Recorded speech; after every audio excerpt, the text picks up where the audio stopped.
네, 오늘 내 집은 만민이 기도하는 집이라는 제목으로 하나님의 말씀의 은혜를 나누고자 합니다. 오늘 말씀을 통하여 성령 하나님의 귀하신 은혜와 사랑이 더욱더 충만하게 우리 가운데 가득한 복된 이 시간이 되기를 주 예수 그리스도의 이름으로 축복합니다.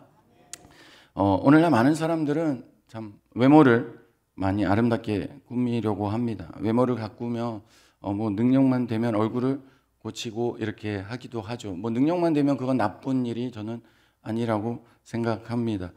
저도 그런 유혹을 많이 받습니다. 제가 보기에 저의 컴플렉스가 하나 있는데 자꾸 저를 보시는 분들 가끔씩 그거 이렇게 좀 하면 좋을 것 같은데요.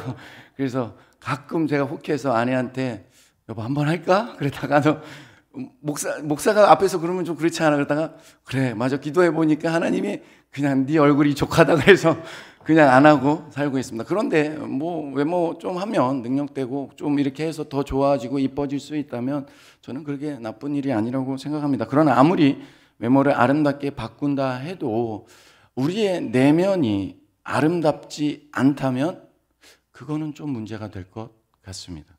우리의 신앙도 그런데 그런 것 같습니다. 신앙생활을 하는데 신앙의 본질에 관심을 두기보다 어떤 신앙의 형식적인 모습만 갖고 있다면 그것은 문제가 될 것입니다. 오늘 본문은 예수님이 우리가 잘 아는 성전을 깨끗하게 하신 일명 성전 청결 사건입니다. 왜 예수님은 성전 안에서 매매하는 모든 사람들을 내쫓으시며 이 돈 바꾸는 사람들과 비둘기 파는 사람들의 의자를 둘러 엎으신 것일까요? 그것은 이 신앙의 본질이 부패하고 변질되었기 때문입니다. 당시 예루살렘 성전은 이 세 번째 성전이었습니다. 첫 번째 성전은 우리가 잘 아는 대로 다윗에 의해서 기초를 놓고 솔로몬이 지은 솔로몬 성전이었습니다. 그러나 그것이 무너지게 되고 두 번째 바벨론 포로기 이후에 귀환하여 스룹바벨에 의해서 두 번째 성전이 지어지게 됩니다. 그런데 그것도 무너지게 되고 지금 이제 예수님이 들어가시는 이 성전은 세 번째 성전인 헤롯 성전입니다. 당시 헤롯 대왕이 유대인들의 이 환심을 사려고 이 자신의 통치 기반을 만들기 위하여서 이 성전을 무리하게 만들게 됩니다. 짓게 됩니다. 그러다 보니까 이 성전을 둘러싸고 종교 권력과 이 정치 권력 사이에 결탁이 이루어지게 됩니다. 아무래도 성전을 짓는데 돈이 들어가니까요. 그리고 이 성전을 유지하고 보수한다는 명목으로 유대인이라면 모두 1년에 반세겔의 성전세를 내도록 했습니다. 그리고 이것을 성전 중심으로 이 권력층들이 서로 분배를 해서 가졌습니다. 그리고 오늘 본문에서 보는 대로 성전에서 매매가 이루어지게 됩니다. 왜 매매가 이루어지게 됐냐면 이 본래 취지는 누구든지 하나님의 성전에서 양이나 이 비둘기를 잡아서 제물로 바치도록 되어 있는데 당시에는 너무 멀리서 6월절이 되면 멀리서 짐승을 데리고 오는 게 만만치 않았습니다. 흠 없어야 되는데 흠이 생기게 되는 것이죠. 그러다 보니 이 예루살렘에 와서 양을 사도록 하게 되었고 그것이 나중엔 아예 성전 안에서 매매를 하는 일로 자리 잡게 된 것입니다. 그러면서 성전에서 장사를 하면서 자기 배를 채우는 사람들이 자연스럽게 생기게 되면서 이 본질을 잃어버리고 변질되었는데 제사장들과 이 서기관들이 성전을 중심으로 이 본질에서 얼마나 타락하였는지를 그 분위기를 알 수 있는 것이 바로 오늘 본문에서 예수님의 성전 청결 사건이라는 것입니다.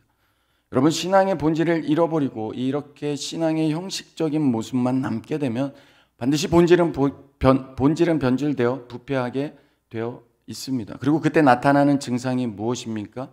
신앙의 왜곡과 외식입니다.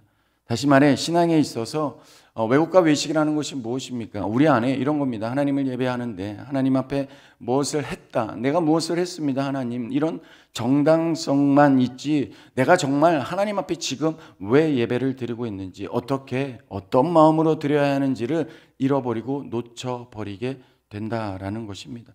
예를 들면 이런 겁니다. 나 오늘 예배 드렸다. 난 말씀 읽었다. 나 기도했다라는 정당성만 있지 실제 거룩한 열매가 그에게 없다라는 것입니다. 그래서 나 뭐뭐 했다라는 정당성만 갖고 그 형식적인 행동만 반복하다 보니까 결국 형식주의에 빠지게 돼버린 것입니다.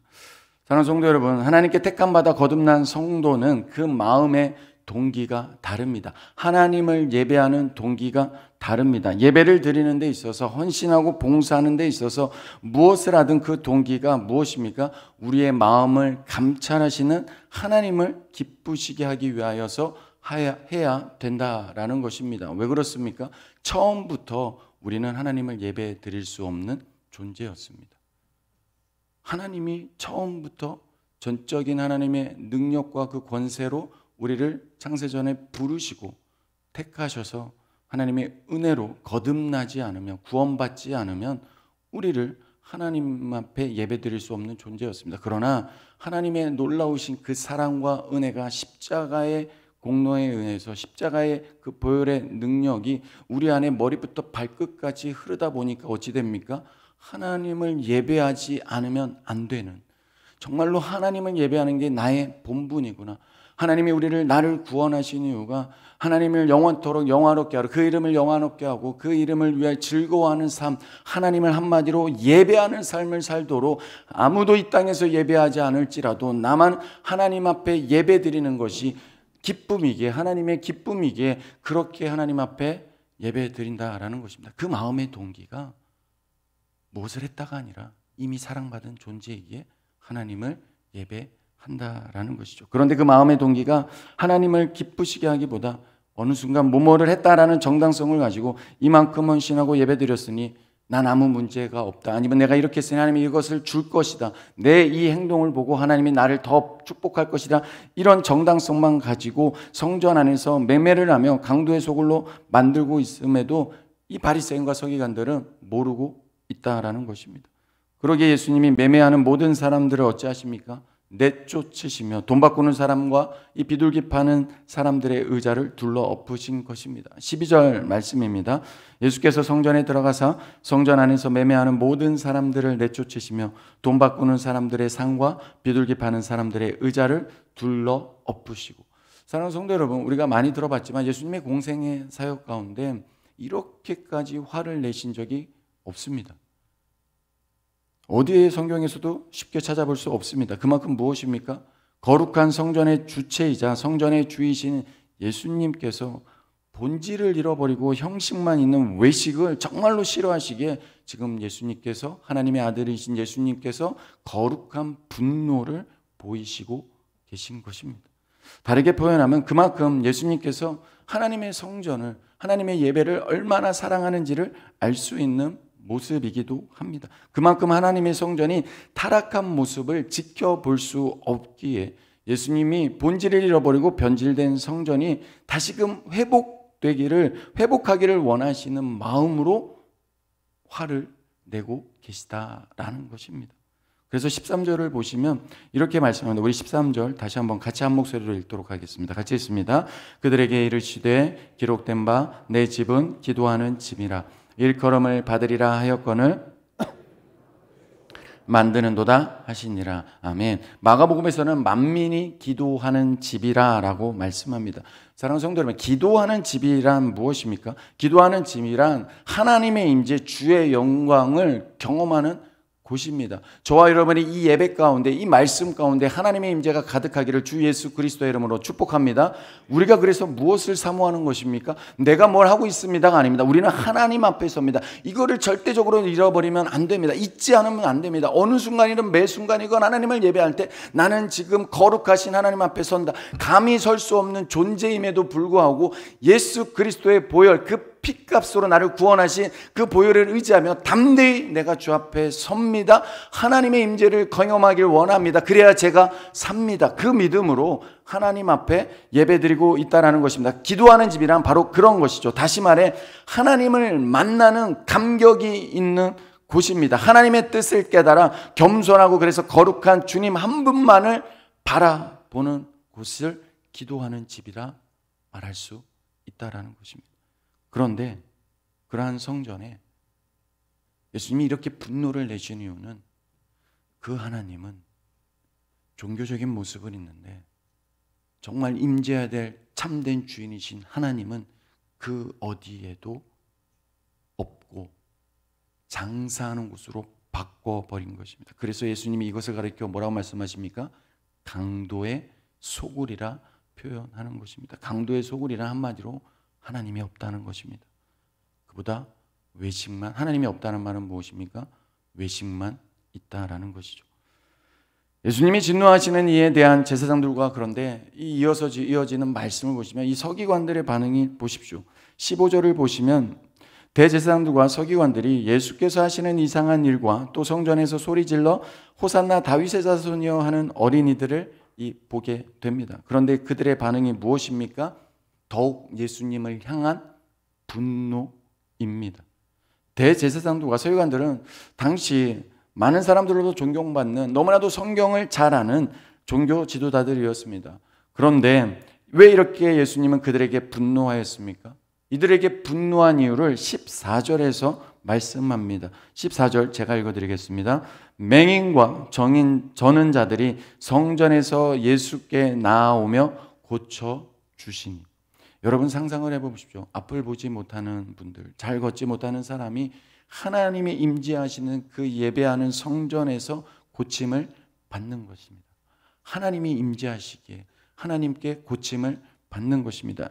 이는 이제 예수 그리스도로 말미암아 새로운 시대가 예수 그리스도로 말미암아 열리게 된 것을 보여주는 것입니다. 다시 말해 예수 그리스도를 통해서 이제는 무엇입니까? 누구든지 하나님을 만날 수 있게 되었다. 이제는 누구든지 말씀 가운데 역사하시는 하나님의 임재를 경험하며 우리의 영혼을 울리는 예배가 허락되었다라는 것입니다. 그러기에 예수 그리스도 안에 누구나 와서 예배드릴 수 있는 곳이기에 그래서 예수님이 내 집은 만민이 기도하는 집이다라고 말씀하고 있는 것입니다.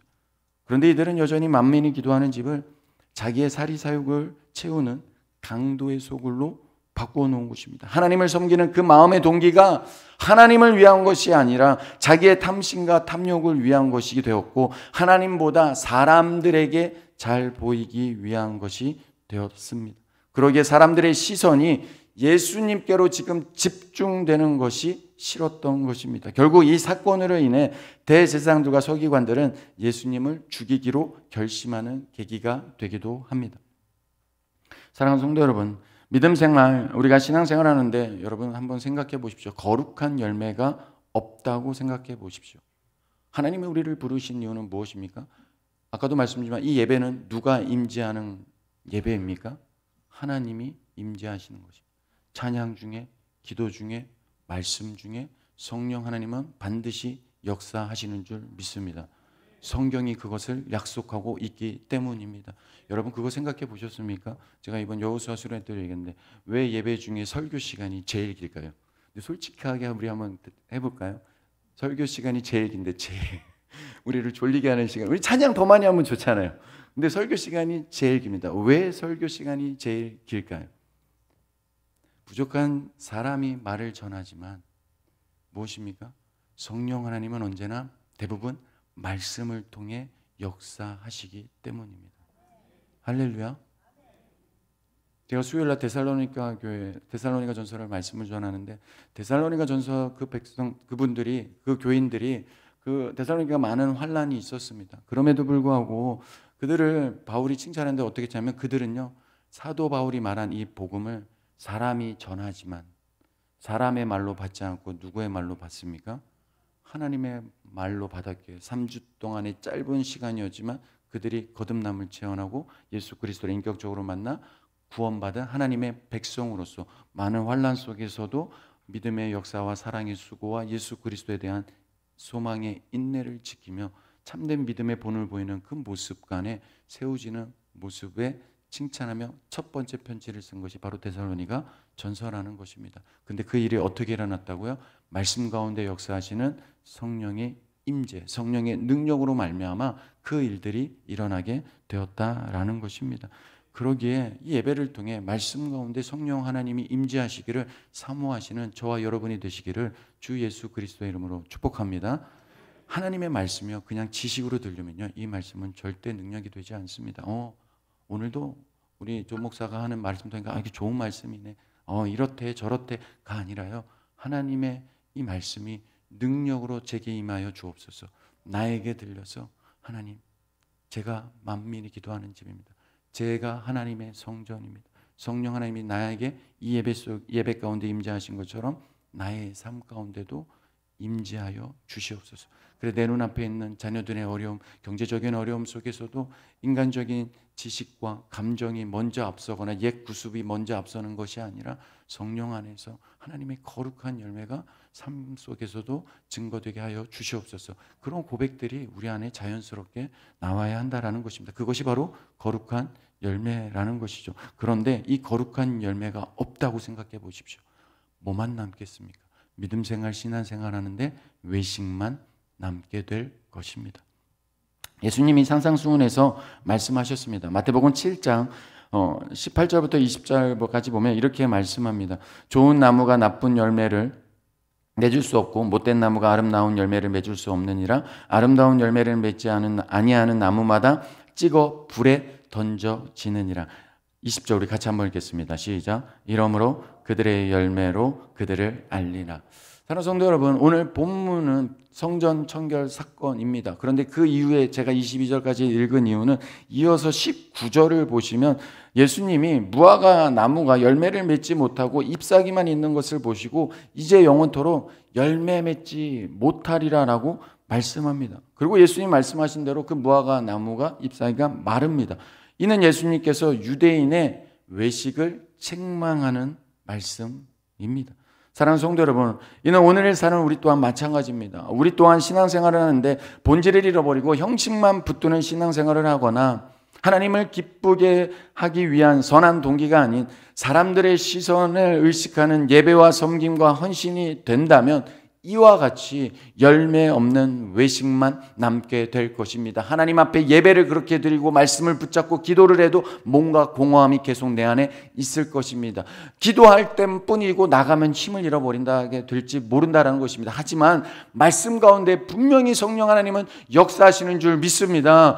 그걸 사모하셔야 돼요. 그래야지 성령의 임재 안에서 우리가 말씀하고 기도하는 이 모든 것들이 외식이 되지 않고 정말로 은혜, 우리가 하나님의 백성이기에 나를 구원하신 그 사랑이 내 안에 있기에 그 은혜를 붙잡으면서 하는 동기가 될 수 있다라는 것입니다. 우리는 뭐뭐 했다는 정당성을 가지고 하나님께 무엇을 얻고자 지금 예배드리는 것이 아닙니다. 그보다 하나님의 전적인 은혜로 나 같은 죄인을 구원하신 그 은혜에 감격하여 감사하며 하나님을 기쁘시게 하기 위해 오늘도 새벽부터 오전부터 이 오후까지 예배 드린다라는 것입니다. 혹여 우리 가운데 저도 그런 말을 가끔 하는 것 같은데 또 예배드리네 이런 마음이 없기를 주 예수 그리스도로 소망합니다.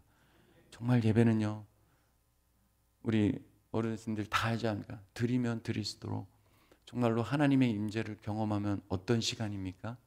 이 예배 시간이 너무 행복한 시간입니다. 정말 바랍니다. 의무가 아니라 하나님 행복한 시간이 되게 하여 주옵소서. 그러려면 어떻게 합니까? 성령의 능력의 말씀을 믿어야 합니다. 하나님 말씀 가운데 능력의 말씀으로 내게 임재하여 주실 줄 믿습니다. 이 믿음을 어느 순간 잃어버리면 외식만 남게 된다는 것이죠. 찬양을 하는데도 찬양의 고백은 되게 기뻐하고 찬양하고 감사한데 얼굴이나 마음은 기쁘지 않은 거예요. 왜요? 이게 의무가 되어버렸습니다. 의무가 아니라 기쁨의 향연이 되어야 된다라는 것입니다. 예배드리는 마음의 동기가 그러기에 분명해야 합니다. 그러면 구원의 은혜 그 감격을 붙잡으며 본질을 잃어버리지 않는 거룩한 열매를 맺는 신앙 생활을 하기 위해 우리에게 필요한 것이 무엇일까요? 예수님이 그것을 이어서 지금 그 제자들에게 말씀하고 있습니다. 그것은 바로 기도입니다. 무화과 나무가 마른 것을 제자들이 보고요. 주님께 물을 때 예수님이 이와 같이 말씀하십니다. 22절입니다. 우리 함께 같이 읽도록 하겠습니다. 같이 읽습니다. 시작. 너희가 기도할 때 무엇이든지 믿고 구하는 것은 다 받으리라 하시니라. 아멘. 예수님이 마지막으로 하나님의 백성들에게 무엇을 이야기하냐면 이 기도의 중요성을 이야기합니다. 그러니까 성전 청결 사건으로 시작해서 기도의 중요성에 대해서 이야기하고 있다는 것이죠. 왜 예수님께서 성전을 청결하게 하신 후에 제자들에게 이 기도의 중요성을 강조하고 있는 것일까요? 여러분, 아무리 뜨거운 불이 타오르더라도 여러분 그 불을 그냥 방치해 두면 어찌합니까? 더 타오르지 못하고 잿더미가 되어 버립니다. 마찬가지입니다. 예수 그리스도를 믿음으로 구원받은 하나님의 백성은요, 끊임없이 말씀과 기도 가운데 역사하시는 성령의 불을 타오르게 해야 합니다. 그러나 그것이 내가 말씀과 기도를 읽고 기도한다고 되는 것이 아니라 말씀과 기도 가운데 성령 하나님이 성경에 약속하신 대로 말씀과 기도 가운데 역사하시기 때문에 말씀과 기도를 끊임없이 해야 한다라는 것입니다. 내가 이거를 했다고 해서 거룩한 열매가 아니라 이 행동을 통하여 은혜의 방편 세 가지가 무엇입니까? 말씀과 기도와 성례입니다. 그 중에 대표적인 은혜의 방편이 뭐니까 말씀과 기도라는 겁니다. 그래서 왜 우리의 신앙생활의 두 기둥이 말씀과 기도냐면 말씀과 기도를 내가 했다라는 것만 있다면 그것은 외식이 되어버립니다. 그러나 내가 말씀과 기도를 할 때 성령 하나님이 임재하여 주셔서 성령의 불을 타오르게 하지 않을 줄 믿습니다.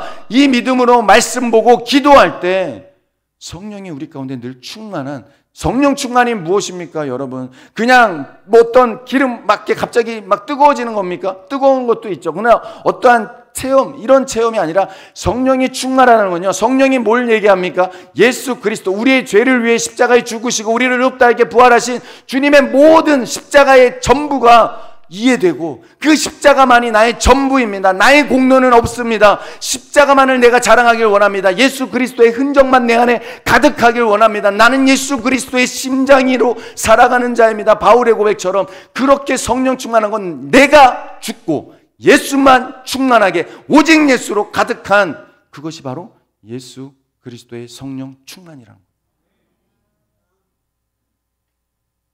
그래야 성령의 인도하심을 따라, 그래서 말씀과 기도로 살아야 성령의 인도하심을 따라 살며 거룩한 열매를 맺는 신앙생활을 할 수 있습니다. 오스월드 챔버스라는 이 영국 목사님이 이런 말을 했습니다. 기도란 큰 일을 준비하기 위해 하는 것이 아니라 기도 자체가 바로 큰 일이다. 여러분의 신앙을 지금 돌아보십시오. 사탄은 뭐부터 합니까? 기도 자체가 큰 일인데 기도 자체를 안 하게 합니다. 아니거나 또는 기도를 하는데 내 이 행위를, 내가 하는 이 공로를 가지고 나는 할 거 다 했습니다라는 이 마음으로 어느 순간 이렇게 바뀌게 되면 그 은혜를 방편을 누리지 못하면 메말라 간다는 거예요. 기도를 하는데 메말라 간다는 거예요. 그게 아이러니한다는 겁니다. 기도를 하는데 다른 사람을 상처를 주면 그게 아이러니한 거죠. 무엇입니까? 내 공로가 나오기 때문입니다. 내 공로는 없습니다. 오직 십자가의 공로만 있는 줄 믿습니다. 사랑하는 성도 여러분, 하나님은 우리가 무엇을 했다 그 행위와 형식보다 그것을 행하는 우리의 마음에 관심이 있습니다. 하나님은 우리의 마음을 관찰하시는 전능하신 하나님이신 줄 믿습니다. 하나님께서는 우리를 주 예수 그리스도 안에서 성령님이 거하시는 거룩한 성전으로 삼아 주셨습니다. 그래서 우리가 내 집이 만민이 기도하는 집이라는 겁니다. 하나님의 백성은요, 늘 그래서 기도해야 한다라는 것입니다. 그러기에 우리의 마음이 먼저 십자가의 보혈로 정결해야 합니다. 날마다 십자가의 보혈을 의지하며 모든 예배 때마다 새롭게 하시는 하나님의 놀라운 권세와 능력을 말씀 안에서 누리기 위해서라도 우리는 어찌해야 됩니까? 기도하셔야 합니다. 그럴 때 우리의 외식을 버릴 수 있을 것입니다. 이 은혜가 우리 모두에게 있기를 주 예수 그리스도의 이름으로 축복합니다.